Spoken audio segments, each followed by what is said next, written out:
I feel like the number one thing that makes people good at what they do, whether it's sports, knowing how to make friends, knowing how to network, being successful, starting a great business, the number one thing that sets people apart is mindset. It's the difference between being happy and not being happy. Getting over something super traumatic and not being able to get over something super traumatic. The difference between someone who starts a business and ends up having a successful business and the difference between someone who starts a business and flops. Mindset has helped me through, so many things in life. From growing up severely socially anxious to now having a YouTube channel where I talk to God knows how many people, it's helped me overcome that. And it's been a huge factor of me embracing my introvertedness as well. So in today's video, I want to talk to you guys about the best mindset advice for introverts. Before we get into the video, I just want to quickly introduce myself. My name is Bridget. On this channel, you'll find me talk a lot about social anxiety, a lot about introverts, general anxiety. So if any of that interests you guys, make sure you go check out some of my other videos.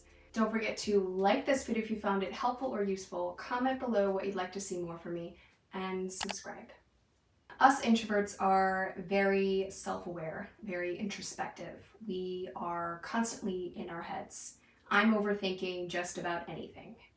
And so one of the best things that I've kind of realized over the years is that moderation is my best friend.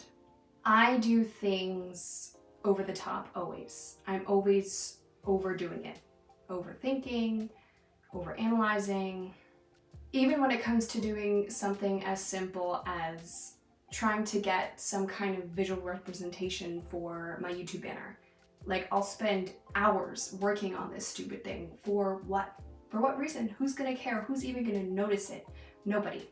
So I'm overthinking stupid things that people might think about me. Another great example, 2 years ago, I was asked to be a speaker in this women's summit.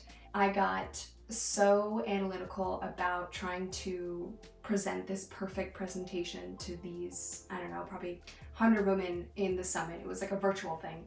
It was to the point where after I was done presenting, it was probably about 30 minutes, I couldn't even remember what it was that I presented. I practiced probably hundreds of times. I basically memorized the entire script. I sounded like a robot.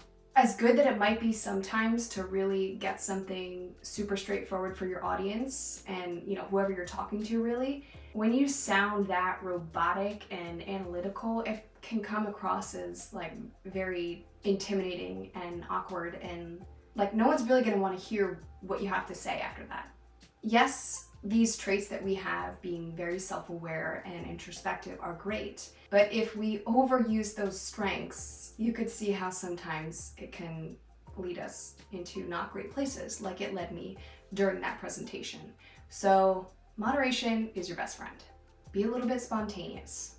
The second thing is probably one of the best pieces of advice I have for you on here. Focus on the things you can control rather than the things you can't.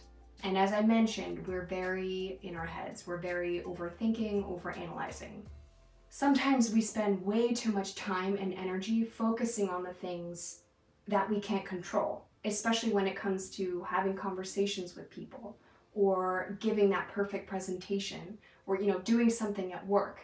We're constantly thinking about, what is this person going to say? What is this person going to think of me? When we spend all that time and energy focusing on things that we have no control over, like what that person might think about us, that's wasted time and wasted energy. That time and energy can be used to, actually focus on the things that we will have an effect on. What we actually do in that situation. How we show up. Right, so focusing on the things that actually matter is going to make a tremendous effect in your life. The amount of time and energy I wasted on worrying about things that I have absolutely no control over is sickening. It is sickening. Because at the end of the day, no matter how much time I waste thinking about that thing, I will still not be able to do anything about it. I can't control what that person does, right? But I can control what I do. Next, kind of jumping off of that point, our tendency towards perfectionism. And this is not even just speaking to the introverts, although I think a lot of introverts are very perfectionist oriented. I myself am one of them. I strive to perfectionism to a level that is borderline OCD. Like, I have a lot of OCD tendencies, but that might not have anything to do with my perfectionism. Regardless, and again, it's the same thing when we work these things up in our head. You know, we spend so much time worrying and overanalyzing and being so self-critical and self-doubtful that, like, at the end of the day, you're just wasting your time, you're wasting your energy, you're stressing yourself out, you're making yourself sad, and it's awful because we're seeking that goal that is simply just unattainable, right? Perfectionism, it literally doesn't exist. And if we spend our entire life searching for it and trying to create it, it's like, what a waste of time, what a waste of life. You know what I mean? And that was something that was super important for me to realize when it came to my mindset. I can't strive for perfectionism because I'll never get there. A great example is when I'm going to some kind of event, whether it's just an event that, I don't know, was with my friends, but there are also people I don't know there, or if it's at a networking event.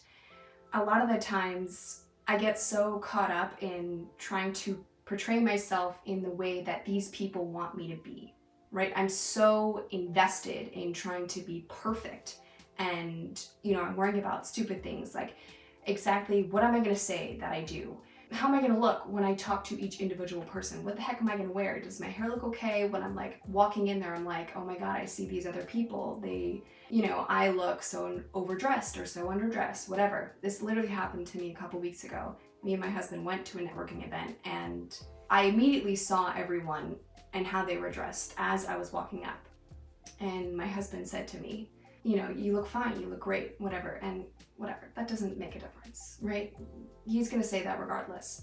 But then I remembered something that, I don't even remember where I heard it. What people will see, no matter what you look like, what you do, how you sound, they will see the confidence. That's the first thing that you're giving them.